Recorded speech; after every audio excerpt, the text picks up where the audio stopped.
Meu nome é Sara. Tenho 67 anos.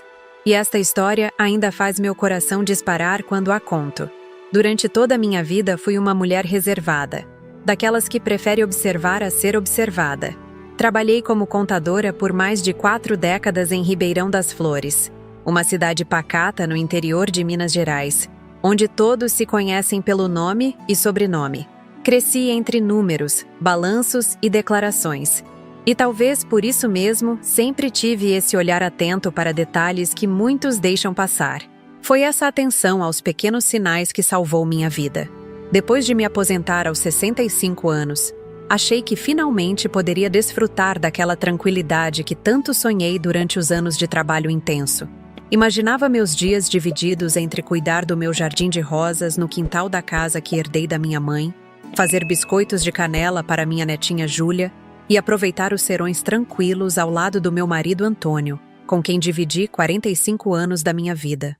Antônio sempre foi um homem trabalhador. Enquanto eu lidava com números no escritório de contabilidade no centro da cidade, ele construía sua reputação como um dos melhores mecânicos da região. A oficina Cardoso, como todos conhecem, está na Avenida Comercial há mais de 3 décadas. Ali, entre graxa e ferramentas, meu marido ganhou a confiança de praticamente toda a cidade. Seu Antônio não engana ninguém, diziam os clientes satisfeitos. Mal sabiam eles. Mal sabia eu. Nossa rotina era simples e previsível. Ele saía às 7 da manhã para a oficina. Voltava para o almoço que eu preparava pontualmente às 12. Retornava ao trabalho e chegava em casa por volta das 6 da tarde. Sempre com aquele cheiro característico de óleo de motor que, por mais que ele se lavasse, nunca saía completamente das suas mãos. Nos finais de semana, recebíamos a visita do nosso filho único, Gabriel, que trabalha como gerente no Banco Progresso, junto com sua esposa Débora e nossa netinha Júlia, de apenas 6 anos. Débora entrou para nossa família há 8 anos. Quando Gabriel a apresentou, confesso que tive minhas reservas. Ela era uma advogada ambiciosa, daquelas que falam olhando nos olhos e sempre parece estar calculando alguma coisa. Mas com o tempo, achei que minha impressão inicial estava errada. Ela se mostrava atenciosa, trazia presentes nas datas certas, ajudava a servir o café nos almoços de domingo e sempre me consultava sobre as decisões relacionadas à educação de Júlia. A senhora tem tanta experiência, dona Sara. Ela dizia com aquele sorriso que agora sei que era falso como nota de R$3. A vida seguia seu curso tranquilo até aquela quinta-feira de abril. Era um dia ameno, típico do outono mineiro, com um céu azul que parecia pintado à mão. Resolvi fazer uma visita surpresa à casa de Gabriel e Débora. Júlia havia me dito no domingo anterior que tinha feito um desenho especial para mim na escola. E pensei em aproveitar para buscar o desenho, e talvez levar alguns dos pães de queijo que meu filho tanto gosta. Peguei meu Corsa prata, aquele mesmo que comprei quando me aposentei como um presente para mim mesma, e segui pelas ruas arborizadas de Ribeirão das Flores. O trajeto de 15 minutos entre minha casa no Jardim das Acácias até a Vila Nova, onde meu filho mora, é um dos meus favoritos. Passo pela Praça Central, contorno a Igreja Matriz com seu relógio que marca o tempo da cidade há mais de um século e sigo pela Avenida das Palmeiras até chegar na rua IP Amarelo, onde fica a casa deles. Foi quando virei a esquina que meu mundo começou a desmoronar. Estacionado em frente à casa de Gabriel, estava o Fiat Strada Prata de Antônio. Aquele adesivo da oficina no para-choque traseiro era inconfundível. Diminuí a velocidade, sentindo um aperto no peito. O que ele está fazendo aqui? Pensei. Antônio deveria estar na oficina àquela hora. Ele sempre reclamava do movimento nas quintas-feiras, dizia que era o dia que mais apareciam clientes querendo resolver problemas para não comprometer o final de semana. Estacionei meu carro algumas casas adiante, tomada por aquela intuição que não sabemos explicar, mas que raramente nos engana. Desci do carro com o coração acelerado e caminhei lentamente até a casa. A cortina da sala estava parcialmente aberta, criando uma fresta por onde eu podia ver o interior sem ser notada. E foi por aquela pequena abertura que vi meu marido sentado confortavelmente no sofá da sala, não com aquela postura tensa de quem resolve problemas mecânicos, mas relaxado, com as pernas cruzadas, como quem está em território familiar. Ao lado dele estava Débora, minha nora, com uma pasta de documentos aberta sobre a mesa de centro. Eles conversavam em tom baixo, cúmplice, ocasionalmente trocando sorrisos que nunca havia visto antes. Aproximei-me um pouco mais, tentando escutar o que diziam. Foi quando ouvi as palavras que gelaram meu sangue. "Tem certeza que não há outro jeito?" perguntou Débora, mexendo nos cabelos loiros de um jeito que nunca havia percebido antes, íntimo e confiante. "É a maneira mais segura", respondeu Antônio com uma frieza que me cortou como uma lâmina. "Sara não vai suspeitar de nada quando oferecermos o morango do amor no aniversário dela. Vai parecer um problema cardíaco. Ninguém vai desconfiar." Tive que me segurar no parapeito da janela para não cair. Meus joelhos tremiam tanto que pensei que fossem ceder. Não estava apenas ouvindo uma conversa sobre traição ou divórcio. Eles estavam planejando me matar. A realização caiu sobre mim como um balde de água gelada. "E quanto tempo leva para fazer efeito?" continuou Débora, folheando alguns papéis que pareciam receitas ou instruções. "De acordo com as pesquisas que fiz, entre 1 e 2 horas. Tempo suficiente para estarmos longe quando acontecer", explicou Antônio, como se estivesse falando sobre o tempo que um bolo leva para assar no forno. "E depois?" perguntou ela, com um tom quase ansioso. "Como ficamos com o dinheiro e a casa?" "A casa está no nome dela, mas como somos casados em comunhão universal, tudo passa automaticamente para mim. Depois, é só esperar um tempo decente e podemos finalmente ficar juntos oficialmente." "E Gabriel? Ele não vai suspeitar de nada?" Antônio deu uma risada baixa que nunca havia escutado antes. "Gabriel só enxerga aqueles números do banco dele. Quando ele finalmente perceber, já teremos organizado tudo. Ele pode até contestar, mas com você sendo advogada, sabemos exatamente como fazer para que ele não consiga nada." Senti um gosto amargo na boca, uma mistura de bile e decepção. 45 anos de casamento reduzidos a um plano frio para me tirar do caminho.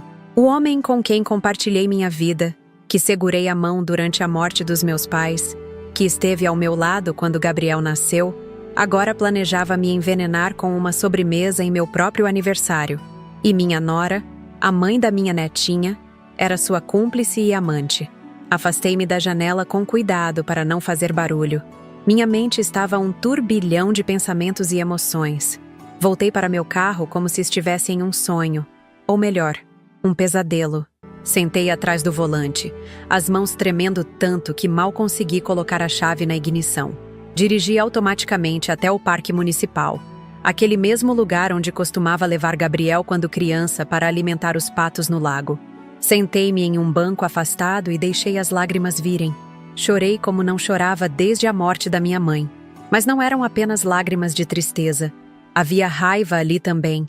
Uma indignação que crescia no meu peito como uma chama. Aos 67 anos, depois de uma vida inteira sendo a esposa dedicada, a mãe presente, a avó carinhosa, eu descobri que não apenas estava sendo traída, mas que minha própria família planejava meu assassinato. Quando finalmente consegui me acalmar, percebi que tinha 2 escolhas. Poderia me entregar ao desespero e à dor da traição, ou poderia lutar. E se tem uma coisa que aprendi em 4 décadas trabalhando com números e balanços, é que sempre existe uma solução, mesmo para os problemas que parecem impossíveis de resolver. Só era preciso olhar para eles de outro ângulo. Sequei as lágrimas, respirei fundo e decidi que não seria vítima dessa conspiração. Se eles queriam jogar esse jogo sujo, iriam descobrir que uma senhora de 67 anos pode ser muito mais esperta e determinada do que jamais imaginaram. Peguei meu celular e comecei a gravar um áudio para mim mesma, registrando tudo o que havia acabado de testemunhar. Cada palavra, cada detalhe, enquanto ainda estava fresco na memória. Morango do amor, eles chamavam. A sobremesa que seria minha sentença de morte. Mal sabiam eles que aquela receita se tornaria o instrumento da minha vingança. Ou melhor, da minha justiça. Você está pensando que eu iria correndo para a delegacia denunciar os 2? Que gritaria e faria um escândalo? Não. Quando se lida com serpentes, é preciso ser mais astuto que elas. E eu já tinha o esboço de um plano formando-se na minha cabeça. Fiquei alguns minutos ali, organizando meus pensamentos e acalmando meu coração. Nos dias seguintes, eu precisaria estar mais atenta do que nunca. Observar cada movimento deles, cada palavra, cada gesto. Precisaria fingir que não sabia de nada, que continuava sendo a mesma Sarah de sempre, confiante e despreocupada. Seria o papel mais difícil da minha vida, mas eu estava determinada a interpretá-lo com perfeição, porque agora não era apenas sobre mim. Era sobre proteger meu filho Gabriel e minha netinha Júlia dessa teia de mentiras e traições. Fiquei paralisada ali, do lado de fora da casa, com as pernas tremendo e o coração disparado. "Tem certeza que não há outro jeito?" perguntou Débora, minha nora, com aquela voz que eu nunca havia escutado antes, fria e calculista. "É a maneira mais segura", respondeu meu Antônio, meu marido de 45 anos, com quem eu compartilhava uma vida inteira. "Sarah não vai suspeitar de nada quando oferecermos o morango do amor no aniversário dela. Vai parecer um problema cardíaco. Ninguém vai desconfiar." Tive que me segurar no parapeito da janela para não cair. Não estava apenas ouvindo uma conversa sobre traição ou divórcio. Eles estavam planejando me matar. Meu próprio marido e a esposa do meu filho único. As duas pessoas que eu jamais imaginaria capazes de algo tão monstruoso. "E quanto tempo leva para fazer efeito?" continuou Débora. "De acordo com as pesquisas que fiz, entre 1 e 2 horas. Tempo suficiente para estarmos longe quando acontecer", explicou Antônio, como se estivesse falando sobre o tempo que um bolo leva para assar. A naturalidade com que discutiam minha morte me deixou atordoada. Eles não falavam com raiva ou ódio, o que talvez fosse mais compreensível, de alguma forma distorcida. Não, eles conversavam como quem planeja uma viagem de férias, calculando tempos, discutindo detalhes práticos, antecipando possíveis obstáculos. Voltei para meu carro sem fazer barulho, dirigindo automaticamente até o parque municipal, onde sentei em um banco afastado e chorei como nunca havia chorado antes. O parque estava tranquilo àquela hora, com apenas alguns aposentados alimentando os pombos e mães empurrando carrinhos de bebê pelos caminhos de pedra. Ninguém notou a senhora de cabelos grisalhos soluçando sozinha, com o mundo desabando ao seu redor. Enquanto as lágrimas escorriam, imagens de toda uma vida passavam pela minha mente. O dia em que conheci Antônio, num baile da igreja matriz há 47 anos. Ele, um rapaz magro de 20 anos, com um sorriso tímido e mãos já calejadas do trabalho na oficina do pai. Eu, uma jovem contadora recém-formada, orgulhosa do meu diploma e cheia de sonhos. Nosso casamento simples. A lua de mel em Poços de Caldas. A alegria quando descobrimos que eu estava grávida de Gabriel. As noites em claro com o bebê doente. Antônio esquentando água para a compressa enquanto eu ninava nosso filho. A primeira casa alugada. Pequena demais para nossos sonhos. Grande demais para nosso orçamento apertado. Os sacrifícios para pagar os estudos de Gabriel. As festas de aniversário simples, mas repletas de amor. A tristeza compartilhada quando perdemos meus pais. A alegria quando herdei a casa do Jardim das Acácias, onde construímos tantas memórias. Como era possível que depois de tantos momentos, depois de uma vida inteira compartilhada, ele pudesse planejar minha morte com tanta frieza? E Débora, que eu havia recebido em minha família como uma filha, a quem ensinei as receitas favoritas de Gabriel, para quem dei conselhos sobre maternidade quando Júlia nasceu, como podia conspirar para me eliminar? O dinheiro, a casa, valiam mais que tudo isso? O pior de tudo era pensar em Júlia, minha netinha de apenas 6 anos. Que tipo de futuro teria a menina, criada por 2 pessoas capazes de tamanho mal, e Gabriel, meu filho, sempre tão dedicado ao trabalho, tão confiante na esposa que escolheu, seria capaz de enxergar a verdade algum dia? Naquele momento, enquanto as últimas lágrimas secavam no meu rosto, senti algo mudando dentro de mim. A dor ainda estava lá, profunda e lancinante, mas junto com ela vinha outra coisa: determinação. Não permitiria que aqueles 2 destruíssem não apenas minha vida, mas também a de meu filho e minha neta. Eles me subestimaram, achando que era apenas uma idosa indefesa, fácil de manipular e eliminar. Mostrariam a eles o erro que cometeram. Respirei fundo, enxuguei o rosto com o lenço bordado que sempre carrego na bolsa e comecei a pensar. 4 décadas lidando com números e contabilidade me ensinaram a analisar problemas com metodologia. O primeiro passo seria reunir mais informações, confirmar o que havia ouvido, descobrir detalhes do plano deles. Voltei para casa com cuidado redobrado. Não poderia deixar que Antônio percebesse qualquer mudança no meu comportamento. Quando ele chegou da oficina naquela tarde, sorri como sempre fazia. Perguntei sobre o dia dele.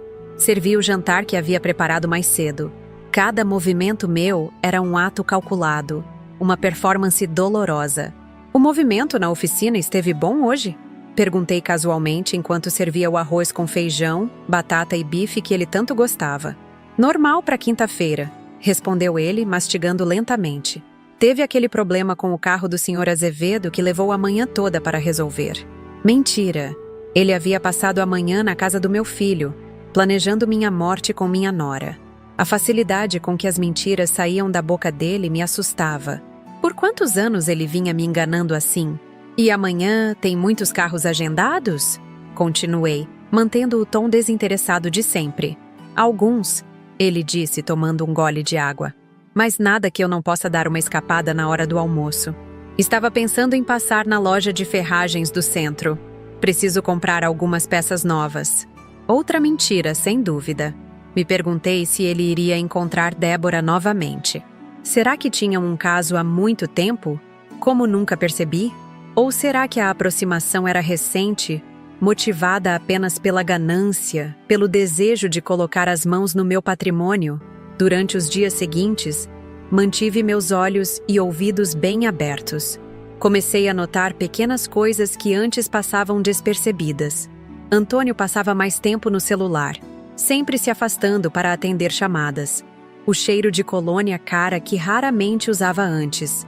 Pequenas ausências que justificava com desculpas cada vez mais elaboradas. Na terça-feira da semana seguinte, esperei que ele saísse para o trabalho e comecei minha própria investigação. No nosso quarto, no fundo da gaveta onde ele guardava meias e cuecas, encontrei um segundo celular, desses pré-pagos simples. A senha era fácil de adivinhar. A data de inauguração da oficina, números que ele usava para tudo. As mensagens trocadas com Débora não deixavam dúvidas sobre o caso dos dois, que aparentemente já durava alguns meses. Mas o mais perturbador estava em um aplicativo de notas. Detalhes sobre plantas tóxicas, métodos de extração, dosagens letais. Havia referências a um tal de composto T, que, segundo as anotações, era indetectável em autópsias de rotina e causava sintomas semelhantes a um ataque cardíaco. Meu sangue gelou ao ler aquelas palavras escritas pela mão do homem que dormia ao meu lado há mais de 4 décadas. Fotografei tudo com meu próprio celular, tendo o cuidado de deixar tudo exatamente como encontrei. Depois, fui ao escritório improvisado que Antônio mantinha na garagem. Ali, escondido dentro de um manual velho de mecânica, encontrei um caderno de anotações detalhadas. Nas últimas páginas, destacada com caneta vermelha, estava a receita do tal morango do amor. Uma sobremesa aparentemente inocente, mas que conteria o veneno que planejavam me dar no meu aniversário de 68 anos, que aconteceria em menos de 2 semanas. A receita parecia normal: morangos frescos, creme de leite, açúcar, chocolate branco derretido. Mas havia anotações nas margens sobre adicionar algo chamado extrato especial em determinada etapa do preparo. O caderno também continha uma lista de sintomas e tempos. 15-20 miniro-sonolência, 40-60 minor-confusão e tontura, 60-90 minor-dificuldade respiratória, 90-120 minor-parada cardíaca. Eles haviam calculado tudo, cada minuto do meu sofrimento, cada etapa da minha morte. A frieza daquelas anotações me deu náuseas. Tive que correr para o banheiro, onde vomitei o café da manhã que mal havia conseguido engolir. Depois de lavar o rosto com água fria, olhei no espelho. O rosto que me encarava parecia ter envelhecido 10 anos em poucos dias. Olhos vermelhos, pele pálida, uma expressão que misturava horror e descrença. Mas havia algo mais ali também, um brilho determinado que não via há muito tempo. Vocês não vão vencer, sussurrei para meu reflexo. Não dessa vez. No dia seguinte, decidi visitar Gabriel e Débora novamente. Precisava confirmar mais algumas peças do quebra-cabeça e, principalmente, ver minha netinha. Cheguei anunciando que havia feito biscoitos de canela, os favoritos de Júlia. "Que surpresa boa, sogra!" exclamou Débora com aquele sorriso falso que agora eu podia ver claramente. "Júlia vai adorar. Ela está no quarto desenhando." Enquanto Gabriel estava no trabalho e Júlia entretida com os biscoitos e desenhos, aproveitei um momento em que Débora foi atender o telefone para dar uma olhada rápida na pasta de trabalho que ela sempre deixava sobre a mesa do escritório. Encontrei exatamente o que temia. A mesma receita do morango do amor, junto com anotações sobre como administrar bens após um falecimento inesperado. Havia até mesmo um rascunho de documento intitulado Partilha pós-óbito conjugal, onde ela detalhava como Antônio poderia garantir o máximo de bens após minha morte. O plano era claro. Após minha morte natural, Antônio herdaria tudo e, depois de um período de luto, ele e Débora assumiriam seu relacionamento, deixando meu filho Gabriel devastado e sem nada. A sofisticação do plano me assustava. Não era apenas um crime passional ou um ato impulsivo. Era uma conspiração calculada, executada por duas pessoas em quem eu confiava plenamente. Enquanto folheava os documentos rapidamente, ouvi a voz da pequena Júlia vindo da porta. "Vovó, o que você está fazendo?" Fechei a pasta rapidamente e forcei um sorriso. "Só estava procurando um papel para desenhar com você, meu amor. Vem cá, me mostra o que você estava fazendo." Júlia me mostrou um desenho que fez na escola. Era uma família. Um homem, uma mulher, uma menina e, afastada, uma figura menor com cabelo cinza. "É o papai, a mamãe, eu e a senhora, vovó", explicou ela inocentemente. "Por que a vovó está tão longe no desenho?" perguntei, tentando manter a voz firme. Júlia olhou para os pés hesitante. "Mamãe disse que a senhora vai fazer uma viagem muito longa logo e que talvez não volte." Meu coração se apertou ao ouvir aquilo. Eles já estavam preparando minha netinha para minha partida. Abracei Júlia com força, sentindo as lágrimas querendo voltar, mas não podia chorar. Não ali, não naquele momento. "Vovó não vai a lugar nenhum, meu amor", garantia ela. "Prometo que vou estar sempre aqui para você." Ao sair da casa deles, tomei uma decisão. Não poderia enfrentar aquilo sozinha. Precisava de ajuda profissional. Alguém que pudesse me orientar sobre como proceder legalmente. Liguei para minha irmã Fina em Belo Horizonte, a única pessoa em quem podia confiar completamente. "Fina, preciso te contar uma coisa terrível", disse assim que ela atendeu. Por telefone, relatei tudo o que havia descoberto nos últimos dias. Houve um longo silêncio do outro lado da linha. "Meu Deus, Sara!" Ela finalmente respondeu, a voz tremendo. "Você tem certeza disso tudo?" "Absoluta", respondi. "Tenho provas, fotografias, documentos." "Você precisa de ajuda profissional imediatamente", ela disse. "Conheço alguém perfeito para esse caso. Dr. Maurício Teixeira, um advogado especializado em casos de família que também tem contatos na polícia. Vou ligar para ele agora mesmo e pedir que entre em contato com você." Naquela mesma tarde, recebi a ligação de Dr. Maurício.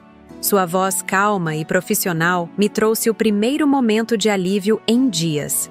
Marcamos um encontro para o dia seguinte na confeitaria Doce Sabor, um lugar discreto no centro da cidade, longe dos olhares curiosos e, principalmente, longe dos lugares que Antônio ou Débora frequentavam. Dormir naquela noite foi quase impossível. Deitada ao lado do homem que planejava me matar, escutando sua respiração tranquila, senti um turbilhão de emoções. Como era possível que aquelas mãos que tantas vezes me acalentaram agora estivessem preparando minha morte? Como era possível que aquela boca que me disse "eu te amo" milhares de vezes agora, discutisse friamente quanto tempo eu levaria para morrer? Fechei os olhos e tentei me concentrar na minha respiração, como a professora de yoga do centro comunitário sempre ensinava. Precisava estar descansada e alerta para o encontro com o advogado no dia seguinte. Sabia que as decisões que tomaria nas próximas horas poderiam determinar não apenas meu futuro, mas também o de Gabriel e Júlia. Pela manhã, Preparei o café como sempre fazia. Coloquei na mesa o pão caseiro que Antônio gostava, passei manteiga nas fatias, servi o café quente na caneca azul que ele usava há anos. Tem algum plano especial para hoje? Perguntou ele, mastigando o pão tranquilamente. Nada demais. Respondi com um sorriso que esperava parecer sincero. Talvez passe na feira para comprar legumes frescos. E você? Dia cheio na oficina, ele disse, levantando-se para sair. Deu-me um beijo rápido na testa, como fazia todas as manhãs. Não me espere para o almoço. Tenho uma reunião com um fornecedor. Mais uma mentira, sem dúvida. Perguntei-me se ele iria se encontrar com Débora novamente, talvez para finalizar os detalhes do meu acidente planejado. A ideia de que eles estariam juntos, rindo, planejando, enquanto eu me preparava para lutar pela minha vida, fazia meu estômago revirar. Assim que ele saiu, comecei a me preparar para o encontro com Dr. Maurício. Escolhi roupas discretas, mas arrumadas. Coloquei minhas provas organizadas em uma pasta. Verifiquei 3 vezes se havia trancado todas as portas da casa. A paranoia já começava a me consumir. E com razão. Quando se descobre que as pessoas mais próximas querem te matar, confiar em qualquer coisa se torna um desafio. A confeitaria Doce Sabor estava quase vazia àquela hora da manhã. Reconheci Dr. Maurício imediatamente. Um homem de meia idade, cabelos grisalhos bem aparados, óculos de armação fina que lhe davam um ar de professor universitário. Ele se levantou quando me aproximei da mesa. Dona Sara, disse, estendendo a mão. Lamento muito que estejamos nos conhecendo nestas circunstâncias. Nos próximos 90 minutos, relatei tudo a ele, mostrando cada evidência que havia coletado. Ele ouvia atentamente, fazendo anotações ocasionais, fazendo perguntas precisas que demonstravam sua experiência. Em 25 anos de advocacia, ele disse quando terminei meu relato, raramente vi um caso tão bem documentado. A senhora reuniu evidências que muitos detetives profissionais teriam dificuldade em coletar. Anos de contabilidade me ensinaram a importância dos detalhes. Respondi com um sorriso amargo. Mas o que fazemos agora? Devo ir à polícia? Dr. Maurício pensou por um momento antes de responder. Poderíamos fazer isso, mas seria sua palavra contra a deles, mesmo com essas evidências. Eles poderiam alegar que estavam escrevendo um romance policial ou qualquer outra desculpa criativa. Então o quê? Espero até que eles tentem me envenenar? De forma alguma, ele respondeu rapidamente. Tenho uma ideia melhor, mas vai exigir muita coragem da sua parte. Precisaremos que eles confessem, e para isso, vamos preparar uma armadilha. Enquanto ele explicava seu plano, senti um calafrio percorrer minha espinha. Era audacioso, arriscado, mas poderia funcionar. E mais importante, poderia salvar não apenas minha vida, mas também proteger meu filho e minha neta do veneno que havia se infiltrado em nossa família. Vamos fazer isso, decidi, sentindo uma determinação que não sabia que possuía. Eles me subestimaram uma vez. Não cometerão esse erro novamente. Nos dias seguintes, comecei a perceber detalhes que antes passavam despercebidos. Antônio sempre verificava 2 vezes seu celular antes de deixá-lo em qualquer lugar. Saía frequentemente para resolver problemas na oficina. E mais estranho ainda, começou a demonstrar um interesse súbito pela minha saúde e bem-estar. Sara, você precisa se cuidar mais, tomar seus remédios direitinho, dizia com uma preocupação que agora eu sabia ser falsa. Cada palavra dele ganhou um novo significado para mim. Suas perguntas sobre minha pressão arterial, se eu estava sentindo algum desconforto, se tinha ido ao médico recentemente, tudo isso não era cuidado, era preparação. Ele estava construindo um histórico, plantando a ideia de que minha saúde estava frágil para que ninguém suspeitasse quando eu tivesse um ataque cardíaco durante meu aniversário. Numa manhã de quarta-feira, enquanto Antônio tomava banho, notei que ele havia deixado seu celular principal na mesa da cozinha. Raramente ele cometia esse descuido. Com mãos trêmulas, desbloqueei o aparelho.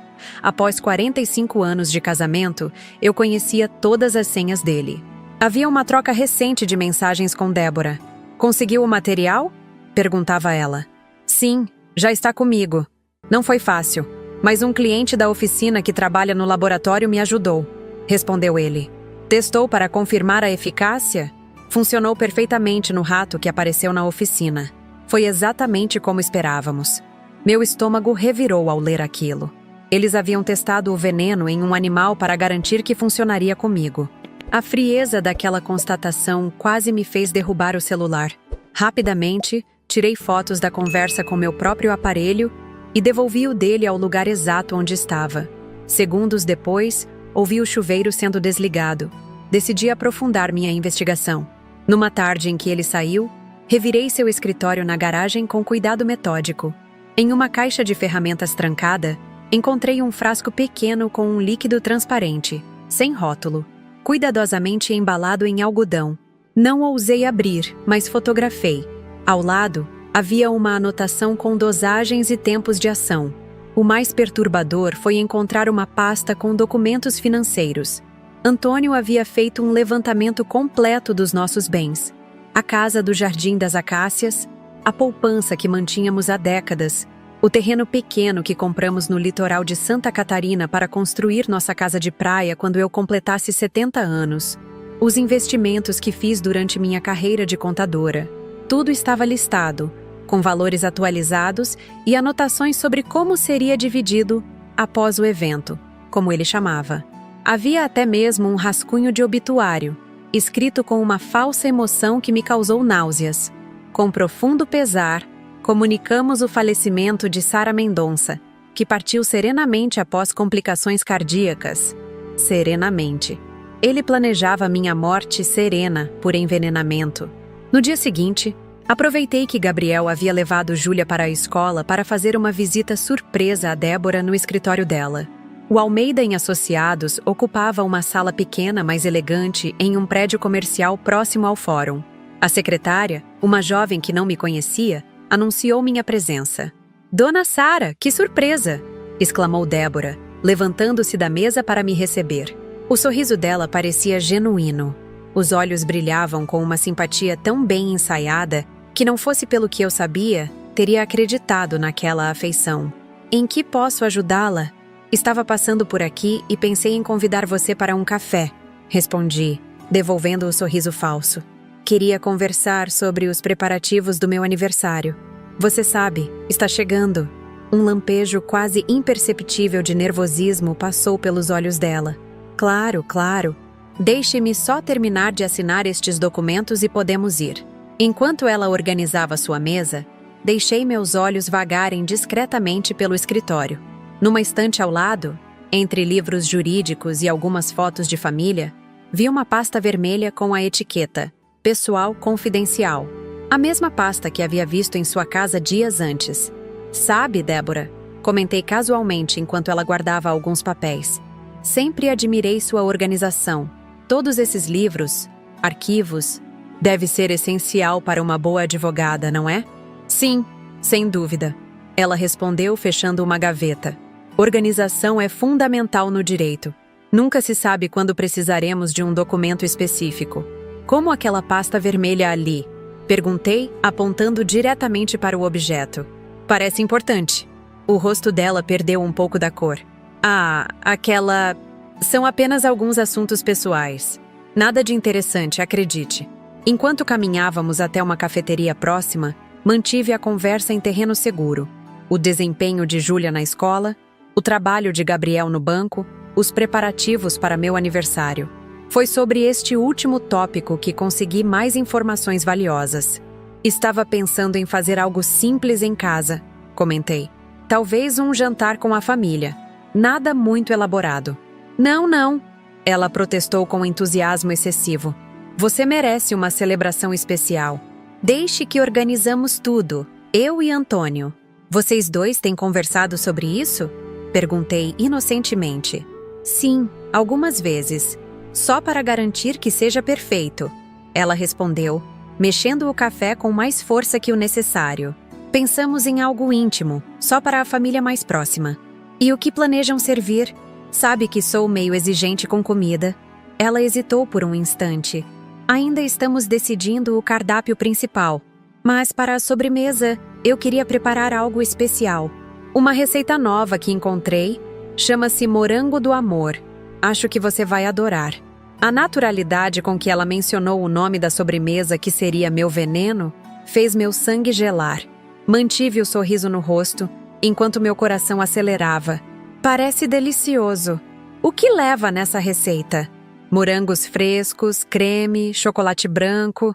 É uma surpresa, na verdade. Prefiro não contar todos os ingredientes antes. Ela respondeu com um sorriso que não alcançou seus olhos. Mal posso esperar para provar, disse, segurando a xícara com força para esconder o tremor das minhas mãos. Ao retornar para casa, liguei imediatamente para Dr. Maurício e relatei as novas descobertas. Ele ouviu atentamente, fazendo anotações ocasionais. Dona Sara, a senhora está fazendo um trabalho exemplar, ele disse quando terminei.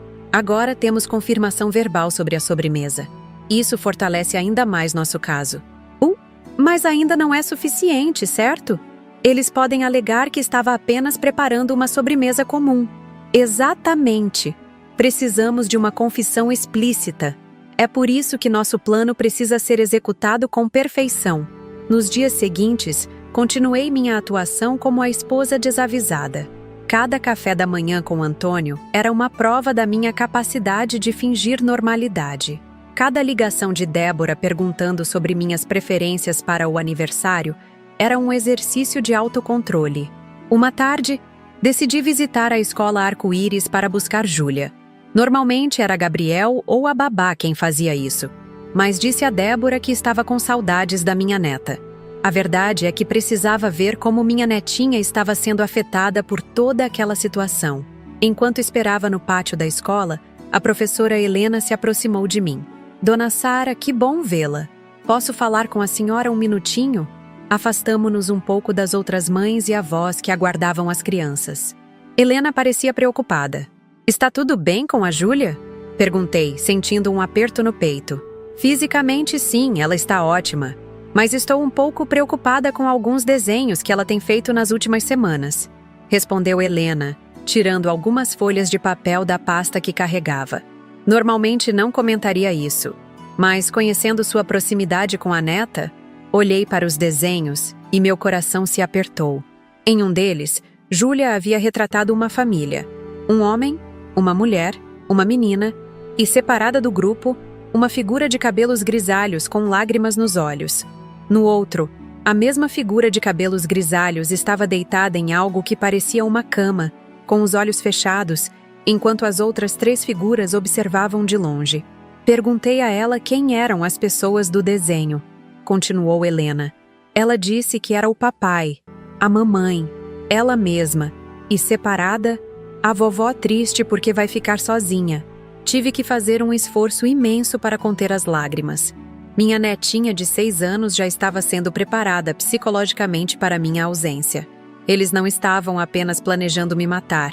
Estavam preparando o terreno, condicionando até mesmo Júlia para aceitar minha partida. No segundo desenho, explicou Helena, visivelmente desconfortável. Ela disse que era a vovó dormindo para sempre. Quando perguntei por que desenhou isso, ela disse que ouviu a mamãe falando que a vovó iria fazer uma viagem muito longa e nunca mais voltaria. Agradeci a Helena por me mostrar os desenhos e pedi para ficar com eles. Naquela tarde, ao invés de levar Júlia diretamente para casa, passei em uma sorveteria. Enquanto ela saboreava seu sundae de chocolate, tentei sondar delicadamente o que sabia. Vovó está tão feliz que vai fazer aniversário logo, comentei casualmente. Você está animada para a festa? Júlia lambeu a colher antes de responder. Mamãe disse que vai ser a festa mais importante da sua vida. A escolha das palavras me arrepiou. E por que seria a mais importante, meu amor? Não sei. Ela deu de ombros.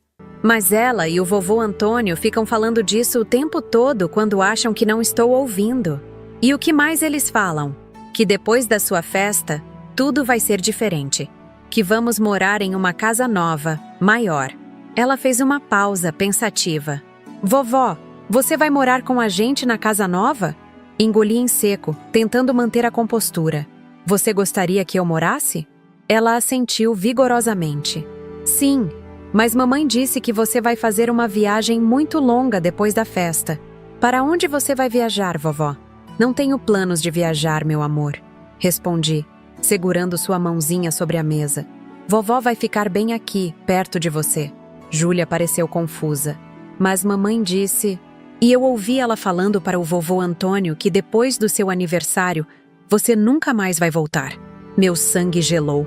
Eles estavam envolvendo minha netinha inocente em seu plano macabro, preparando-a para minha morte. Era ainda mais perverso do que eu imaginava. Naquela noite, quando voltei para casa, encontrei Antônio na cozinha preparando um chá. Ele raramente fazia isso. Pensei que você gostaria de um chá de camomila, disse com um sorriso, para relaxar depois de um dia cuidando da Júlia. Olhei para a xícara fumegante que ele me oferecia, e por um instante, me perguntei se ele já estaria testando o veneno em doses menores. Obrigada, mas tomei café há pouco com Júlia na sorveteria. Não estou com vontade de nada agora. Um lampejo de irritação passou pelo rosto dele, tão rápido que qualquer pessoa menos atenta não teria notado. Tem certeza? Fiz especialmente para você. Tenho sim, respondi, forçando um sorriso. Talvez mais tarde. Ele colocou a xícara sobre a pia com um movimento brusco. Como quiser. Vou tomar banho. Assim que ele saiu da cozinha, peguei um pouco do líquido da xícara com um conta-gotas que havia comprado justamente para essa finalidade e guardei em um frasco pequeno na minha bolsa. Mais uma evidência para Dr. Maurício analisar. Os dias passavam e meu aniversário se aproximava rapidamente. A cada hora que transcorria, sentia o peso da conspiração que se formava ao meu redor. Antônio intensificou suas gentilezas, preparando chás que eu educadamente recusava, sugerindo passarmos mais tempo juntos, algo raro nos últimos anos. Débora ligava quase diariamente para confirmar detalhes da celebração. Pensei em convidarmos apenas a família mais próxima, ela disse em uma das ligações. Será mais íntimo, mais especial. Não gostaria de chamar alguns amigos também? Sugeri, sabendo que testemunhas adicionais complicariam o plano deles. Ah, não acho necessário, ela respondeu rapidamente. Aniversários são momentos familiares, não concorda? Além disso, com menos gente, podemos dar mais atenção aos detalhes, como a sobremesa especial que estou preparando. Ela mencionava a sobremesa especial em quase todas as conversas, como se precisasse garantir que eu não esqueceria de prová-la. A insistência seria cômica, não fosse tão macabra. Uma semana antes do meu aniversário, pedi a Gabriel que viesse me visitar sozinho, sem Débora ou Júlia. Precisava ver meu filho, olhar em seus olhos, ter certeza absoluta de que ele não estava envolvido naquela conspiração terrível. Ele chegou no fim da tarde, parecendo cansado após um longo dia no banco. Servi café para nós dois na varanda dos fundos, onde as rosas que plantei anos atrás criavam uma atmosfera tranquila. Está tudo bem, mãe? Perguntou ele, notando meu olhar pensativo. Parecia preocupada ao telefone. Hesitei por um momento. Queria desesperadamente contar tudo a ele, buscar conforto nos braços do meu único filho. Mas Dr. Maurício havia sido claro.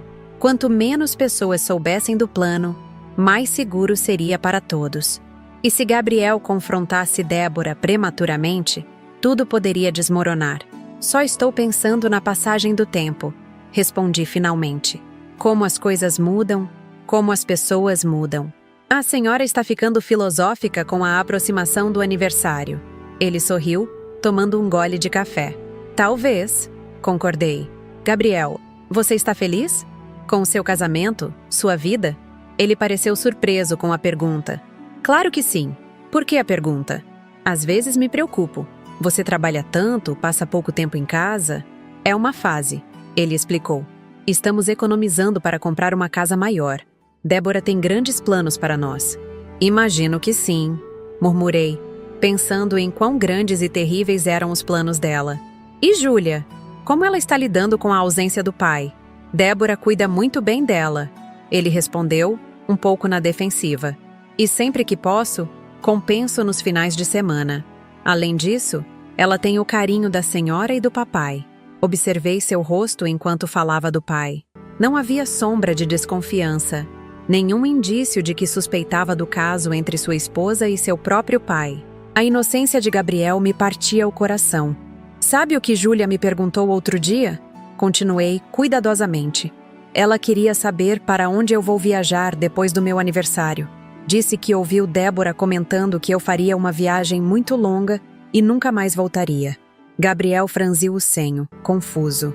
Que estranho. Deve ser algum mal-entendido. Crianças misturam fantasias com realidade o tempo todo. Provavelmente, concordei, sem insistir. Era doloroso ver como meu filho estava cego para o que acontecia ao seu redor. Só achei curioso. Antes de se despedir, Gabriel me abraçou forte. Vai ser um aniversário incrível, mãe. Débora está se esforçando muito para que seja perfeito. Tenho certeza que será inesquecível, respondi, segurando as lágrimas. Naquela noite, após Antônio adormecer, sentei-me na poltrona do quarto de hóspedes e olhei longamente para os desenhos de Júlia. A figura solitária com cabelos grisalhos, separada da família, com lágrimas nos olhos. A mesma figura, dormindo para sempre, enquanto os outros observavam. Pensei em tudo que havia descoberto nas últimas semanas. O caso entre meu marido e minha nora, o plano meticuloso para me envenenar, as mentiras elaboradas, a manipulação até mesmo de uma criança inocente. Pensei no meu filho, trabalhando duro para proporcionar uma vida melhor para a família, completamente alheio à traição que ocorria bem debaixo do seu nariz. Senti uma determinação crescer dentro de mim, substituindo o medo e a dor. Não permitiria que aqueles dois destruíssem não apenas minha vida, mas também a de Gabriel e Júlia. O plano que Dr. Maurício havia elaborado precisava funcionar. Não havia margem para erro. Peguei meu celular e enviei uma mensagem para o advogado. Confirmado para sábado. A armadilha está pronta. Era hora de virar o jogo contra aqueles que pensavam que eu seria uma vítima fácil.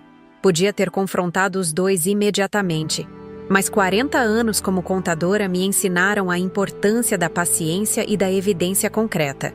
Liguei para minha irmã Fina em Belo Horizonte, contando tudo.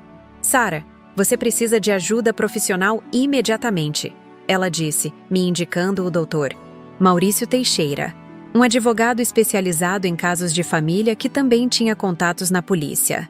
Fina sempre foi meu porto seguro, desde que éramos crianças correndo pelos cafezais da fazenda dos nossos pais. 2 anos mais nova que eu, ela herdou a intuição aguçada da nossa mãe e a praticidade do nosso pai. Quando lhe contei tudo, houve um silêncio do outro lado da linha que durou longos segundos. Meu Deus, Sara, ela finalmente respondeu, a voz tremendo. Tem certeza disso? É uma acusação gravíssima. Tenho todas as provas, Fina. Fotografei tudo, gravei conversas. Encontrei o veneno. Não é paranoia de uma velha assustada. Eles realmente planejam me matar no meu aniversário. Ouvi minha irmã respirar fundo, tentando absorver o horror daquela situação. Vou ligar para o Maurício agora mesmo. Ele nos ajudou quando o espólio dos nossos pais foi contestado por aquele primo distante, lembra? É discreto, competente e, mais importante, tem amigos na polícia. 2 horas depois, recebi a ligação do Dr. Maurício Teixeira. Sua voz grave e pausada transmitia uma segurança que há muito eu não sentia. Dona Sara, sua situação é extremamente delicada. Precisamos nos encontrar pessoalmente para discutir os próximos passos. A senhora se sentiria segura para um encontro amanhã? Combinamos de nos encontrar na Confeitaria Doce Sabor, um estabelecimento discreto no centro da cidade, longe dos olhares curiosos e, principalmente, dos lugares que Antônio ou Débora frequentavam. Passei a noite praticamente em claro, deitada ao lado do homem que planejava minha morte, escutando sua respiração tranquila enquanto minha mente fervilhava de medo e indignação. Na manhã seguinte, vesti-me com cuidado especial, escolhendo roupas que não chamassem atenção, mas que me dessem um ar de dignidade. Disse a Antônio que iria ao cabeleireiro para começar os preparativos para meu aniversário. Quer que eu te leve? Perguntou ele com aquela falsa gentileza que agora eu reconhecia tão bem. Não precisa, respondi com um sorriso ensaiado. Vou aproveitar para fazer algumas compras depois. Você sabe como eu gosto de caminhar pelo centro. A confeitaria doce. Sabor estava quase vazia àquela hora da manhã. Reconheci Dr. Maurício imediatamente pela descrição que Fina havia me dado. Um homem de meia idade, cabelos grisalhos bem aparados, óculos de armação fina que lhe conferiam um ar de intelectual. Ele se levantou quando me aproximei da mesa. Dona Sara, disse, estendendo a mão. Lamento muito que estejamos nos conhecendo nestas circunstâncias. Durante quase 2 horas, relatei tudo a ele, mostrando cada evidência que havia coletado. As fotografias do frasco de veneno, os prints das conversas comprometedoras, os desenhos perturbadores de Júlia, as gravações das conversas com Débora sobre a sobremesa especial. Dr. Maurício ouvia atentamente, fazendo anotações ocasionais, interrompendo apenas para fazer perguntas precisas que demonstravam sua experiência. Em 25 anos de advocacia, ele disse quando terminei meu relato, raramente vi um caso tão bem documentado. A senhora reuniu evidências que muitos detetives profissionais teriam dificuldade em coletar. Anos contabilizando cada centavo me ensinaram a importância dos detalhes. Respondi com um sorriso amargo. Mas o que fazemos agora? Devo ir à polícia? Dr. Maurício pensou por um momento antes de responder, ajustando os óculos com um gesto habitual. Poderíamos fazer isso, mas seria sua palavra contra a deles, mesmo com essas evidências. Eles poderiam alegar que estavam escrevendo um romance policial, ou que o frasco contém remédio para dor de cabeça, ou qualquer outra desculpa criativa. Então o quê? Espero até que eles tentem me envenenar? De forma alguma. Ele respondeu rapidamente, apoiando as mãos na mesa. Tenho uma ideia melhor, mas vai exigir muita coragem da sua parte, Dona Sara. Precisaremos que eles confessem, e para isso, vamos preparar uma armadilha. Seu plano era audacioso, mas brilhante em sua simplicidade. Eu organizaria uma reunião familiar especial na minha casa, supostamente para anunciar mudanças no meu testamento. Convidaria apenas as pessoas essenciais: Gabriel, Débora, Antônio, Dr. Maurício, que se apresentaria como um velho amigo, e 2 policiais à paisana, apresentados como colegas do banco de Gabriel. Durante o jantar, explicou o doutor. Maurício, a senhora anunciará que preparou uma sobremesa especial. Reproduziremos exatamente a receita do morango do amor que encontrou nas anotações deles, mas sem o veneno, obviamente. E aí, a senhora servirá a sobremesa, e na frente de todos fará menção de comê-la. Se nosso plano funcionar, eles entrarão em pânico e tentarão impedi-la. E se não tentarem? Então eu farei algumas perguntas direcionadas mencionando coincidentemente detalhes que só alguém envolvido no plano saberia. A pressão psicológica será imensa. Pessoas culpadas, quando confrontadas dessa maneira, geralmente cometem erros. O plano era arriscado, mas fazia sentido. Se eles realmente acreditassem que eu estava prestes a ingerir o que deveria ser uma sobremesa envenenada, o instinto de autopreservação provavelmente os faria agir para me impedir, não por preocupação comigo, mas para evitar que suas intenções ficassem óbvias para os convidados. Vamos fazer isso, decidi, sentindo uma determinação que não sabia que possuía. Eles me subestimaram uma vez. Não cometerão esse erro novamente. Nas reuniões discretas que tivemos nas semanas seguintes, sempre na confeitaria Doce Sabor, Dr. Maurício e eu refinamos cada detalhe do plano. Ele apresentou-me aos 2 policiais que participariam da operação.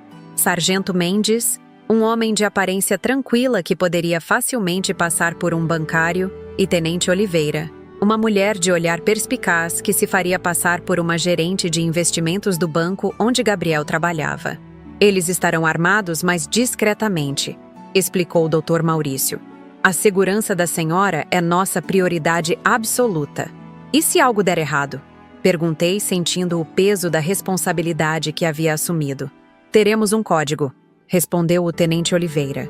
Se a senhora disser que noite agradável estamos tendo, saberemos que está se sentindo ameaçada e agiremos imediatamente. Enquanto preparávamos nossa armadilha, continuei minha atuação diária como a esposa e sogra desavisada. Antônio intensificou suas gentilezas, preparando chás que eu educadamente recusava ou despejava discretamente quando ele não estava olhando. Débora ligava quase diariamente, falando sobre os preparativos para meu aniversário com um entusiasmo que agora soava macabro aos meus ouvidos. Pensei em convidarmos apenas a família mais próxima, ela disse em uma das ligações. Será mais íntimo, mais especial. Na verdade, respondi, seguindo o script que havia preparado com o doutor. Maurício, estava pensando em fazer algo um pouco diferente este ano. Uma pequena reunião antes do aniversário para discutir alguns assuntos de família. Que tipo de assuntos? Perguntou ela. E pude detectar uma nota de alerta em sua voz. Nada preocupante, respondi com falsa tranquilidade. Apenas algumas mudanças que penso em fazer no meu testamento. Atualizações nas escrituras da casa. Você sabe, coisas que uma mulher da minha idade precisa deixar organizadas. Não houve um breve silêncio do outro lado da linha. Entendo. Ela finalmente respondeu. Quando estava pensando em fazer essa reunião? Na sexta-feira antes do meu aniversário. Seria apenas nós da família e um velho amigo que está me ajudando com a papelada. Ele também trabalha com investimentos, talvez possa dar algumas dicas para Gabriel. Parece interessante, ela disse, com uma hesitação que me confirmou que a isca havia sido mordida. Vou avisar Gabriel. Mais tarde naquele dia, recebi uma ligação de Antônio, algo incomum durante seu horário de trabalho. Débora me disse sobre essa reunião que você está planejando. Ele começou, sem preâmbulos. Sim, achei que seria bom resolvermos algumas questões burocráticas antes do aniversário, para que a celebração seja só alegria, sem preocupações. Que tipo de mudanças você está pensando em fazer no testamento? Perguntou ele, tentando soar casual, mas eu podia sentir a ansiedade por trás da pergunta. Ah, são só alguns ajustes. Prefiro explicar tudo na reunião com todos presentes. Será mais fácil. Fiz uma pausa calculada.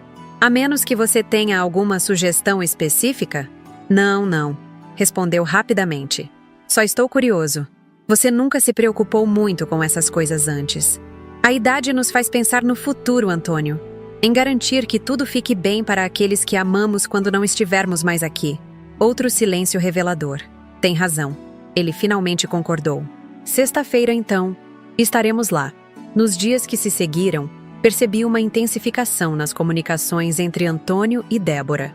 Ele saía mais frequentemente para verificar peças na loja de autopeças, sempre levando o celular secreto. Ela inventava desculpas para passar na oficina com documentos que Gabriel havia pedido para entregar. Estavam agitados, replanejando, tentando se adaptar à mudança inesperada no cronograma que eu havia imposto. Na quinta-feira, véspera da nossa armadilha, recebi uma ligação inesperada de Gabriel. Mãe, Débora me contou sobre a reunião de amanhã. Tem certeza que está tudo bem? Senti um nó na garganta. Era tão doloroso manter meu próprio filho no escuro, mas Dr. Maurício havia sido enfático. Quanto menos pessoas soubessem do plano, mais seguros estaríamos. Gabriel precisava reagir com genuína surpresa para que tudo funcionasse. Está tudo ótimo, filho. Respondi, tentando soar tranquila. Só quero organizar algumas coisas. Você sabe como sou com planejamento. Sim, mas testamento, escrituras, isso parece tão final. É apenas precaução, Gabriel. Todo mundo deveria ter seus documentos em ordem. Agora me diga, você virá, não é? Claro que sim. Só estou preocupado. Você parece diferente nas últimas semanas. Se ele soubesse o quanto eu estava diferente, o quanto havia mudado desde que descobri a traição e o plano para me assassinar, é a idade, filho. Faz a gente refletir mais. Amanhã conversamos melhor. Está bem? Na sexta-feira, acordei antes do amanhecer. Havia dormido pouquíssimo. Cada ruído na casa me sobressaltando. Cada movimento de Antônio na cama me deixando alerta. Levantei-me silenciosamente e fui até a cozinha preparar um café. Enquanto a água fervia, olhei pela janela para o jardim que havia cultivado com tanto carinho ao longo dos anos.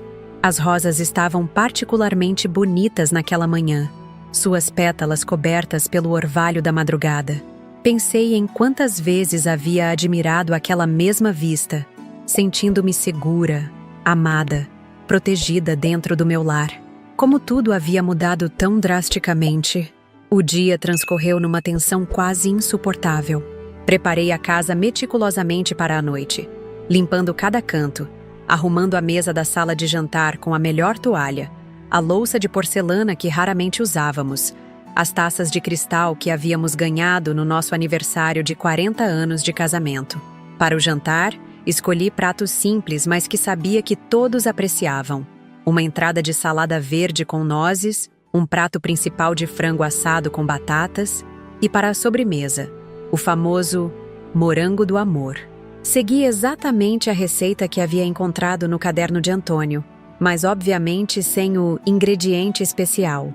Dr. Maurício chegou pontualmente às 19 horas, 1 hora antes dos demais convidados, trazendo consigo o Sargento Mendes e a Tenente Oliveira, ambos vestidos com roupas formais mas discretas, que combinavam perfeitamente com seus papéis de funcionários de banco. Vamos revisar o plano uma última vez, disse o doutor Maurício, enquanto acomodávamos os gravadores escondidos estrategicamente pela sala de jantar. A senhora servirá o jantar normalmente. Durante a sobremesa, anunciará as mudanças no testamento, mencionando especificamente que Gabriel será o único beneficiário. Isso deve agitar os ânimos, comentei, ajustando o pequeno microfone escondido sob o arranjo de flores no centro da mesa. Exatamente. Depois, a senhora servirá a sobremesa, fazendo questão de mencionar o nome Morango do Amor e dizendo que encontrou a receita em um lugar interessante. E quando servir para mim mesma, faço menção de comer, completei. Isso. Se eles realmente acreditam que a sobremesa contém veneno, entrarão em pânico. Pessoas culpadas, sob pressão, frequentemente confessam sem perceber. O Sargento Mendes verificou sua arma discretamente. Estaremos atentos a qualquer movimento suspeito, Dona Sara. Não se preocupe. Às 20 horas em ponto, a campainha tocou. Eram Gabriel e Débora, pontuais como sempre. Meu filho me abraçou com força e pude sentir sua preocupação genuína. Débora me deu 2 beijos no rosto. Sua performance de nora dedicada tão convincente que, não fosse por tudo que eu sabia, teria acreditado em sua afeição. Este é Dr. Maurício, um velho amigo, apresentei. E estes são seus colegas, Luísa e Carlos, que trabalham no setor de investimentos do banco. Riam? Gabriel cumprimentou os 3 cordialmente, claramente surpreso com a presença de colegas que não conhecia, mas educado demais para questionar. Débora apertou as mãos de todos com um sorriso profissional, mas notei seu olhar avaliativo, tentando decifrar quem realmente eram aquelas pessoas. Antônio chegou 10 minutos depois, trazendo uma garrafa de vinho tinto, para brindarmos as mudanças que virão, disse com um sorriso que não alcançava seus olhos. O jantar transcorreu numa tensão que apenas eu e os 3 conspiradores da justiça podíamos perceber. A conversa fluiu superficialmente, pontuada por perguntas aparentemente inocentes do Dr. Maurício sobre a dinâmica familiar. Então, Gabriel, você trabalha muitas horas no banco, pelo que sua mãe me contou, comentou ele enquanto saboreávamos o prato principal. Infelizmente sim, respondeu meu filho. O setor financeiro exige dedicação quase integral. E você, Débora? Consegue equilibrar a advocacia com os cuidados com a pequena Júlia? Ela sorriu. Aquele sorriso calculado que eu agora reconhecia tão bem. Tenho ajuda, claro. Meus sogros são maravilhosos, especialmente Dona Sara, que cuida de Júlia sempre que preciso. E o senhor, seu Antônio? A oficina ainda exige muito do seu tempo? Meu marido pareceu momentaneamente desconfortável com o foco da atenção. Menos do que antes. Tenho funcionários de confiança agora. Estou tentando me preparar para a aposentadoria. Aposentadoria? Perguntou a Tenente Oliveira com falsa surpresa. Tem planos específicos para quando se aposentar? Antônio e Débora trocaram um olhar rápido. Ainda estamos pensando nisso, ele respondeu vagamente. Quando terminamos o prato principal, chegou o momento que eu tanto temia quanto aguardava. Levantei-me para recolher os pratos, recusando educadamente a ajuda oferecida por Débora. Antes da sobremesa, anunciei quando voltei à mesa. Gostaria de explicar por que os reuni aqui hoje. Todos os olhares se voltaram para mim. Senti meu coração acelerar, mas mantive a voz firme. Como vocês sabem, estou chegando aos 68 anos. Não é uma idade avançada, mas suficiente para que eu comece a pensar no futuro. em organizar meus bens de forma que não haja complicações posteriormente. Notei Antônio se ajeitando na cadeira, subitamente mais interessado. Débora mantinha uma expressão neutra, mas seus olhos não me enganavam mais. Estava completamente alerta. Após conversar com o Dr. Maurício, decidi fazer algumas alterações no meu testamento. A principal delas é que todos os meus bens, a casa, as economias, o terreno em Santa Catarina, serão deixados exclusivamente para Gabriel. A expressão de choque genuíno no rosto do meu filho quase me fez rir. Mãe, não precisamos falar sobre isso agora. Deixe-me terminar, Gabriel. É importante que tudo fique claro. Virei-me para Antônio, que havia empalidecido visivelmente. No caso do regime de comunhão parcial, como é o nosso, os bens adquiridos antes do casamento permanecem exclusivamente com o proprietário original. A casa é minha por herança, assim como boa parte das economias vem do meu trabalho como contadora. Dr. Maurício preparou toda a documentação para garantir que não haja surpresas. Antônio engoliu em seco, visivelmente perturbado. Sara, isso é inesperado. Nunca conversamos sobre esse tipo de arranjo. Às vezes, Antônio, descobrimos coisas que nos fazem repensar nossas decisões. Levantei-me novamente. Agora, vamos à sobremesa. Preparei algo especial. Morango do amor. Encontrei a receita em um lugar muito interessante. Ao pronunciar o nome da sobremesa, vi o pânico instantâneo nos olhos de Débora. Ela olhou rapidamente para Antônio, que parecia ter visto um fantasma. Morango do amor? Repetiu Gabriel, alheio à tensão crescente. Nunca ouvi falar dessa sobremesa. É uma receita nova, disse Débora, tentando manter a compostura. Onde você a encontrou, sogra? Digamos que estava guardada entre anotações especiais. Sorri enigmaticamente enquanto ia até a cozinha buscar a sobremesa fatal. Voltei com uma bandeja contendo 6 taças de cristal, cada uma com uma porção generosa da sobremesa de morangos. Coloquei-as cuidadosamente na frente de cada convidado, deixando a minha por último. Espero que gostem, disse, sentando-me novamente. Segui a receita à risca com todos os ingredientes listados. Peguei minha colher e servi uma porção generosa, levando-a lentamente à boca. Foi nesse momento que tudo explodiu. Não coma isso! Gritaram Antônio e Débora simultaneamente, levantando-se e derrubando taças no processo. O tempo pareceu congelar naquele instante. Gabriel olhava para a esposa e o pai com absoluta perplexidade. Doutor. Maurício mantinha uma expressão serena, enquanto o sargento Mendes e a tenente Oliveira se ajeitavam discretamente em suas cadeiras, prontos para agir. Por que não? Perguntei inocentemente, mantendo a colher suspensa no ar. Vocês não gostam de morangos? Tem veneno! Exclamou Antônio, o rosto contorcido em pânico. Vai te matar! Um silêncio mortal caiu sobre a sala. Coloquei a colher de volta no prato com calma, enquanto observava o horror se desenhar no rosto de Gabriel. Débora havia levado as mãos à boca, percebendo tarde demais o que haviam acabado de confessar. Veneno? Repeti pausadamente. Como você saberia que tem veneno na sobremesa, Antônio? Eu acabei de prepará-la. Meu marido abriu e fechou a boca várias vezes, como um peixe fora d'água, buscando desesperadamente uma explicação. Débora foi mais rápida. O que ele quis dizer, ela interveio, tentando recuperar o controle, é que morangos podem provocar alergias graves em algumas pessoas. É praticamente um veneno para quem é alérgico. Mas eu nunca fui alérgica a morangos em 67 anos de vida, respondi calmamente. E vocês dois sabem disso muito bem. Sara, Antônio tentou mais uma vez, a voz trêmula. Você não entendeu o que eu... Entendi perfeitamente, interrompi, agora encarando-o diretamente. Entendi quando te vi na casa do Gabriel planejando me envenenar com uma sobremesa chamada Morango do Amor no meu aniversário. Os olhos de Gabriel se arregalaram em choque e incompreensão. Mãe, do que você está falando? Seu pai e sua esposa estão tendo um caso há meses, Gabriel. Respondi sem desviar o olhar de Antônio. E planejaram me matar com veneno para ficarem com meus bens. Isso é absurdo, gritou Débora, mas sua voz falhou. Gabriel, sua mãe está confusa. Talvez algum problema de idade. Na verdade, interveio o Dr. Maurício, levantando-se calmamente. Dona Sara está perfeitamente lúcida. E vocês dois acabaram de confessar sua intenção homicida na frente de testemunhas. Ele fez um gesto discreto, e o sargento Mendes e a tenente Oliveira se levantaram, retirando seus distintivos dos bolsos. Polícia Civil, anunciou a tenente Oliveira.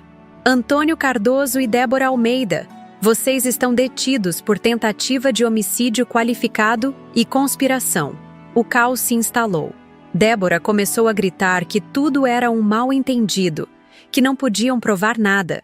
Antônio permaneceu em silêncio, como se finalmente tivesse percebido a gravidade da situação. Gabriel estava petrificado, olhando de um para o outro como se estivesse em um pesadelo. Temos todas as provas, continuou o sargento Mendes, enquanto colocava as algemas em Antônio. A senhora Sara documentou meticulosamente cada passo do plano de vocês.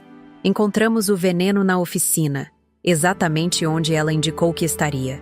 E agora temos a confissão de vocês, gravada por vários dispositivos. Ele apontou para os pequenos gravadores escondidos estrategicamente pela sala. Não vai adiantar negar.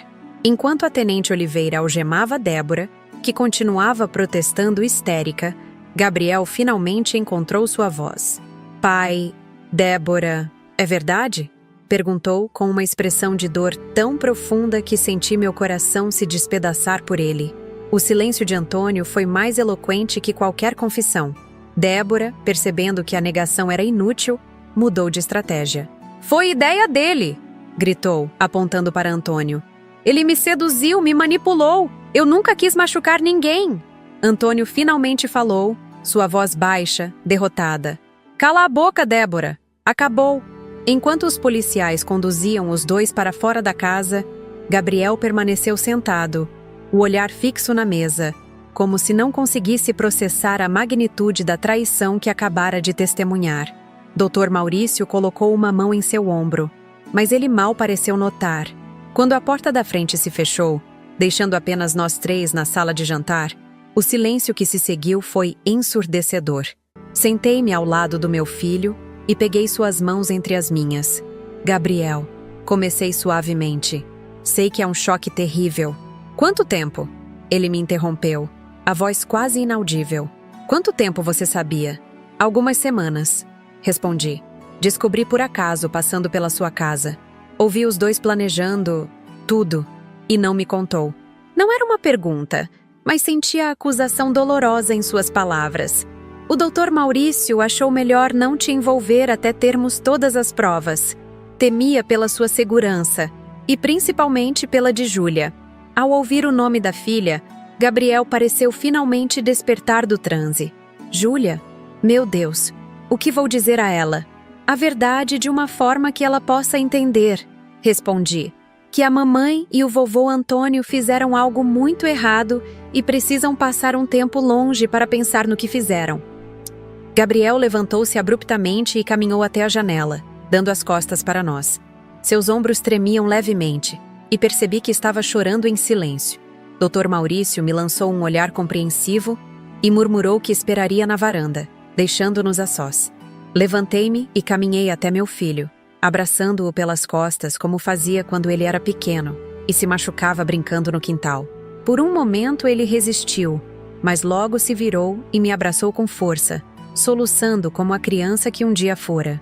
Como eles puderam, murmurou entre lágrimas. Meu próprio pai e minha esposa, planejando matar minha mãe, mentindo para mim, envolvendo minha filha. Não sei, meu filho, respondi, afagando seus cabelos. A ganância e a obsessão fazem pessoas tomarem caminhos terríveis. Ficamos assim por longos minutos, até que seus soluços diminuíram. Quando finalmente se afastou, vi em seus olhos vermelhos uma determinação que me lembrou o menino persistente que ele sempre fora. O que acontece agora? Perguntou, enxugando o rosto com as mãos. Eles serão indiciados formalmente. Com as provas que temos, é provável que seja oferecida uma denúncia por tentativa de homicídio qualificado. A pena pode chegar a 20 anos. Gabriel assentiu lentamente. E Júlia? Legalmente, o que acontece com ela? Como pai, você tem a guarda automática na ausência da mãe. Dr. Maurício já preparou toda a documentação necessária para garantir seus direitos parentais plenos. Não sei se consigo criar uma criança sozinho, trabalhando o dia todo no banco. Você não está sozinho, Gabriel, disse, segurando suas mãos novamente. Nunca estará. Estou aqui, e sempre estarei, para vocês dois. Naquela noite, depois que Gabriel foi buscar Júlia na casa da amiguinha, onde havia deixado para vir ao jantar, preparamos juntos o quarto de hóspedes para eles ficarem. Expliquei a Júlia, de forma simplificada, que a mamãe e o vovô Antônio haviam feito algo errado e precisariam ficar longe por um tempo. Como um castigo? Ela perguntou com a lógica direta das crianças. Sim, querida, como um castigo, respondi, sentindo o peso das palavras. E eles vão voltar? Troquei um olhar com Gabriel, que estava sentado na beirada da cama. Não sabemos, meu amor. Ele respondeu honestamente. Mas o importante é que a vovó e o papai estão aqui. E nós te amamos muito. Você não vai mais fazer uma viagem longa, vovó? Ela perguntou, seus olhinhos fixos em mim. Não, Júlia. Vovó não vai a lugar nenhum. Prometo. Ela sorriu, aparentemente satisfeita com a resposta, e abraçou seu ursinho de pelúcia. A inocência infantil às vezes é uma bênção. Ela aceitou a mudança em sua vida com uma adaptabilidade que nós, adultos, raramente conseguimos. As semanas seguintes foram um turbilhão de depoimentos, audiências e decisões difíceis. Gabriel pediu licença no banco para lidar com a situação e passou a morar definitivamente comigo, transformando o quarto de hóspedes em um espaço colorido e acolhedor para Júlia. Lentamente, começamos a estabelecer uma nova rotina, os três juntos. A mídia local, obviamente, teve um dia de campo com a história. Contadora aposentada desmascara complô de assassinato envolvendo o próprio marido e a nora. Foi manchete por dias. Tivemos que lidar com repórteres curiosos, vizinhos bisbilhoteiros e o inevitável falatório da pequena Ribeirão das Flores. Mas juntos, como família, conseguimos superar. O processo judicial seguiu seu curso. Antônio, aconselhado por seu advogado, optou por confessar em troca de uma redução na pena. Débora, por outro lado, continuou negando até o fim, tentando colocar toda a culpa nele. As evidências, no entanto, eram irrefutáveis. 3 meses após aquela noite fatídica, recebi uma carta na prisão. Era de Antônio, escrita com aquela caligrafia tremida que eu conhecia tão bem. Sara, dizia a carta, sei que nada do que eu disser pode apagar o que fiz ou reparar o mal que causei a você e ao nosso filho. Não estou pedindo perdão, pois sei que não o mereço. Apenas quero que saiba que, nos momentos de lucidez que tenho aqui, entre essas paredes, me pergunto como pude me desviar tanto do homem que um dia fui, do homem que você amou. A ganância e a luxúria me cegaram, me transformaram em um monstro que não reconheço. Espero que você, Gabriel e Júlia encontrem paz e felicidade, mesmo após tudo que fiz. Antônio. Li a carta uma vez e a guardei em uma gaveta. Talvez um dia, quando a ferida não estivesse tão aberta, eu pudesse sentir algo além da mágoa e da decepção, mas não naquele momento. Débora recebeu uma sentença de 18 anos por tentativa de homicídio qualificado, conspiração e uso indevido de informações privilegiadas. Antônio, devido à confissão e colaboração, foi condenado a 12 anos. Gabriel iniciou o processo de divórcio, que foi concedido rapidamente dadas as circunstâncias excepcionais. Quanto a nós, a vida seguiu um curso que nunca imaginei aos 67 anos. Gabriel, eventualmente, retornou ao trabalho, mas com um horário mais flexível que lhe permitia estar presente na vida de Júlia. Eu voltei a dar algumas consultorias de contabilidade em casa, recebendo clientes na sala que antes era o escritório de Antônio. 6 meses depois daquela noite, celebramos meu aniversário de 68 anos, o mesmo que deveria ter sido meu último. Foi uma festa simples no jardim de casa, com bolo de chocolate, o favorito de Júlia, balões coloridos e a presença de pessoas que realmente se importavam. Fina veio de Belo Horizonte com seu marido, Dr. Maurício e sua esposa compareceram. Alguns velhos amigos do bairro trouxeram presentes e abraços sinceros. Sentada naquele jardim, observando Júlia correr atrás de bolhas de sabão que Gabriel soprava, senti uma paz que não experimentava há muito tempo. A traição de Antônio e Débora havia despedaçado a vida que eu conhecia, mas das ruínas estava surgindo algo novo, talvez até mais valioso. Uma semana depois, Gabriel me surpreendeu ao chegar em casa com uma pilha de folhetos de cursos para a terceira idade. "O que é isso?" perguntei, ajustando os óculos para ler melhor. "Opções, mãe", ele respondeu com um sorriso. "Pintura, dança, fotografia, literatura. Achei que você poderia se interessar por alguma coisa nova." Folhei os papéis, sentindo uma curiosidade que não experimentava há anos. "Por que isso agora?" "Porque você ganhou uma segunda chance na vida", respondeu simplesmente. "E acho que deveria aproveitá-la ao máximo." Escolhi o curso de fotografia, algo que sempre me interessou, mas nunca tive tempo de explorar durante minha vida profissional agitada. Nas aulas, conheci outras pessoas da minha idade, algumas com histórias tão ou mais complexas que a minha. Formamos um pequeno grupo que se reunia semanalmente para praticar, compartilhar experiências e, eventualmente, apenas conversar sobre a vida. Um ano após o evento que quase encerrou minha vida, organizei uma exposição de fotografias no centro comunitário local. Recomeços, intitulei, apresentando imagens que capturavam momentos de renovação. Uma flor brotando entre rachaduras no concreto, uma casa antiga sendo reformada, o sorriso de Júlia em seu primeiro dia na escola nova. Gabriel estava ao meu lado durante a exposição, orgulhoso e solidário como sempre. Júlia corria entre os convidados, explicando as fotos da vovó com o entusiasmo exagerado de uma criança de 7 anos. Observando aquela cena, percebi que havia encontrado um propósito que nunca esperava ter nessa fase da vida. Hoje, aos 70 anos, olho para trás e vejo como aquela descoberta terrível acabou se tornando um ponto de virada em minha existência. Perdi um marido de 45 anos, mas ganhei uma vida autêntica. Descobri uma força que não sabia que possuía. Desenvolvi talentos adormecidos.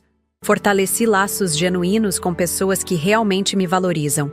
Gabriel encontrou um novo amor recentemente, uma professora gentil chamada Mariana, que trata Júlia com o carinho de uma mãe e me respeita como a matriarca da família. Júlia está crescendo saudável e feliz, sem carregar os traumas que poderiam ter resultado daquela situação. Quanto a mim, transformei a Casa do Jardim das Acácias em um pequeno centro de convivência para idosos, onde oferecemos cursos, atividades e, principalmente, companhia para pessoas que, como eu, descobriram que a vida após os 60 pode ser um novo começo, não um fim. Às vezes ainda recebo cartas de Antônio. Algumas eu leio, outras não. Débora nunca mais tentou contato. Ouvi dizer que ela estuda direito na prisão, provavelmente planejando alguma estratégia para reduzir sua pena. Não importa mais. Eles pertencem a um capítulo encerrado da minha história. O que me marcou mais profundamente nessa jornada não foi a traição ou a maldade que descobri, mas sim a capacidade de reinvenção que não sabia que possuía. Aos 67 anos, quando muitos esperam apenas a quietude dos últimos anos, eu estava apenas começando a descobrir quem realmente era. Aqueles que planejaram meu fim acabaram me proporcionando um novo começo. Eles me subestimaram, achando que seria uma vítima fácil, uma idosa ingênua que poderiam enganar e eliminar sem consequências. Não contavam com a força de uma mulher que passou a vida inteira observando, aprendendo, crescendo em silêncio.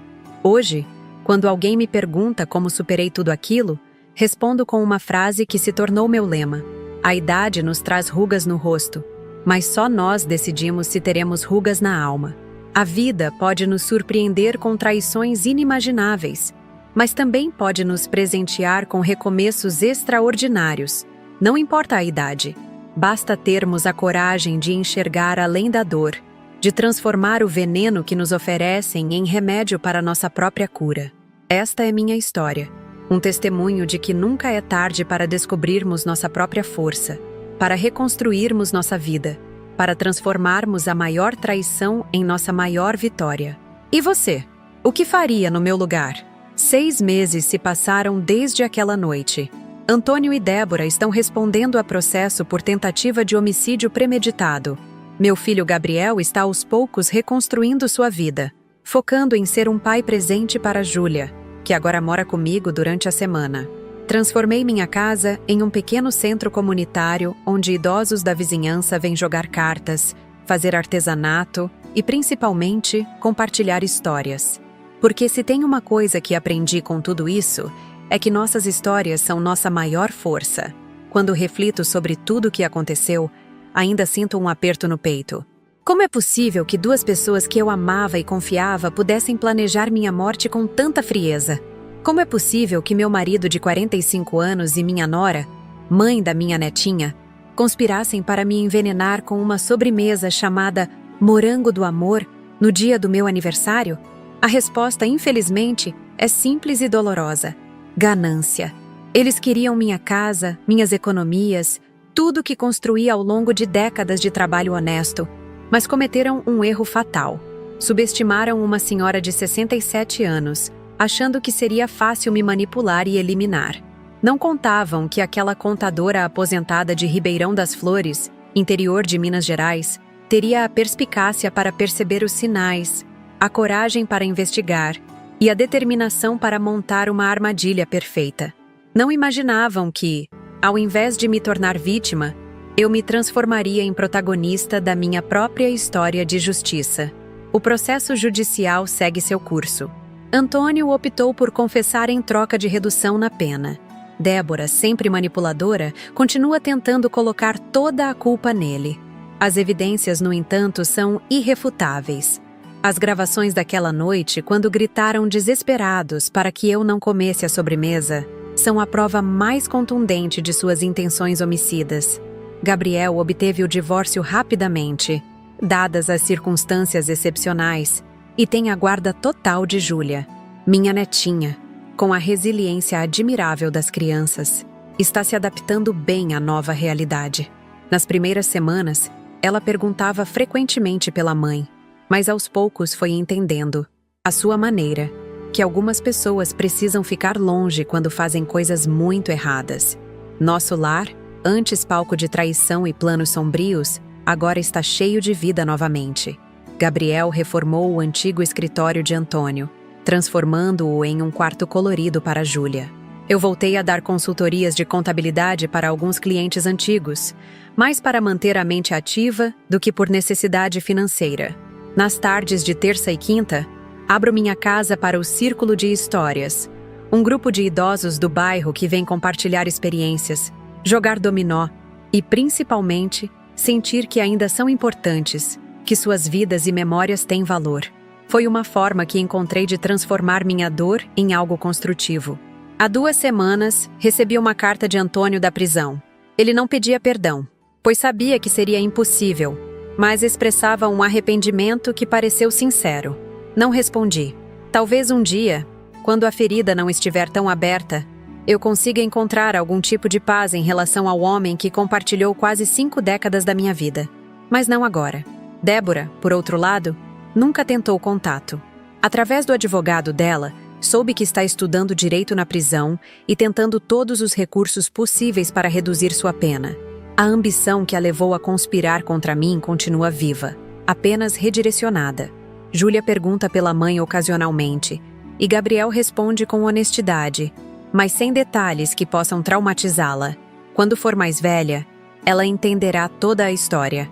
No mês passado, celebramos meu aniversário de 68 anos, o mesmo que deveria ter sido meu último.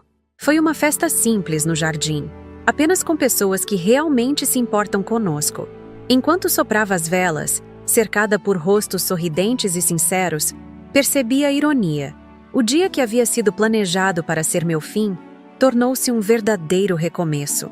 Aos 67 anos, quando muitos esperam apenas a quietude dos últimos anos, eu estava apenas começando a descobrir minha própria força. A traição que deveria me destruir acabou me libertando de um casamento falso e me proporcionando uma conexão mais profunda com meu filho e minha neta. Os momentos mais escuros revelaram quem realmente está ao nosso lado quando mais precisamos. Hoje, Quando alguém me pergunta como consegui superar tudo isso, respondo com uma frase que se tornou meu lema: a idade nos traz rugas no rosto, mas só nós decidimos se teremos rugas na alma. Esta é minha história, um testemunho de que nunca é tarde para descobrirmos nossa própria força, para reconstruirmos nossa vida, para transformarmos a maior traição em nossa maior vitória. E talvez, mais importante, um lembrete de que devemos confiar em nossa intuição, aquela voz interior que nos alerta quando algo não está certo, mesmo quando todos ao redor dizem que estamos imaginando coisas. Se minha história tocou seu coração de alguma forma, peço que deixe seu like neste vídeo e se inscreva no canal Vovó Lembrou. Cada inscrição é um incentivo para que eu continue compartilhando não apenas minha história, mas também as histórias de tantas outras mulheres que enfrentaram situações inimagináveis e saíram fortalecidas. Nos comentários, gostaria muito de saber: o que você faria no meu lugar? Teria a mesma coragem de investigar ou teria confrontado os dois imediatamente? Como lidaria com a dor da traição vinda das pessoas mais próximas? Sua opinião é extremamente importante para mim e para todos que acompanham este canal. Se puder, compartilhe este vídeo com alguém que esteja passando por momentos difíceis e precise de inspiração para seguir em frente. Às vezes, tudo o que precisamos é saber que não estamos sozinhos, que outras pessoas já passaram por tempestades semelhantes e conseguiram encontrar a luz do outro lado. E se este conteúdo te impactou, considere fazer uma contribuição no Valeu Demais, nossa forma de receber doações para manter o canal funcionando e trazer mais histórias como esta diariamente. Produzir estes vídeos demanda tempo, pesquisa e dedicação. Cada contribuição, por menor que seja, nos ajuda a continuar este trabalho que toca tantos corações. Deu muito trabalho produzir este vídeo. Cada detalhe foi pensado com carinho para trazer essa história até você da forma mais autêntica possível. Se você chegou até aqui, já demonstrou que tem um coração atento e compassivo. Exatamente o tipo de pessoa que queremos em nossa comunidade. Temos outros vídeos no canal com histórias igualmente impactantes. Mulheres que superaram relacionamentos abusivos, pessoas que reconstruíram suas vidas após perdas devastadoras, idosos que encontraram propósito quando todos diziam que era tarde demais. Navegue pelo nosso conteúdo e encontre inspiração para seus próprios desafios. Lembre-se sempre: não importa sua idade, sua situação ou seu passado, você sempre tem a possibilidade de reescrever sua história. Eu reescrevi a minha aos 67 anos, quando achavam que meu capítulo final já estava determinado. E você, está pronto para ser o protagonista da sua própria vida? Porque é disso que trata o canal Vovó Lembrou. De pessoas comuns que se recusaram a ser apenas coadjuvantes ou pior, vítimas nas histórias que outros tentaram escrever para elas. Volto na próxima semana com mais uma história que vai tocar seu coração e, quem sabe, mudar sua perspectiva sobre a vida. Até lá, cuide-se, confie na sua intuição e lembre-se: a idade pode trazer rugas ao rosto, mas só nós decidimos se teremos rugas na alma. Obrigada por me ouvir. Obrigada por fazer parte desta comunidade. Obrigada por me permitir transformar minha dor em algo que possa inspirar outras pessoas.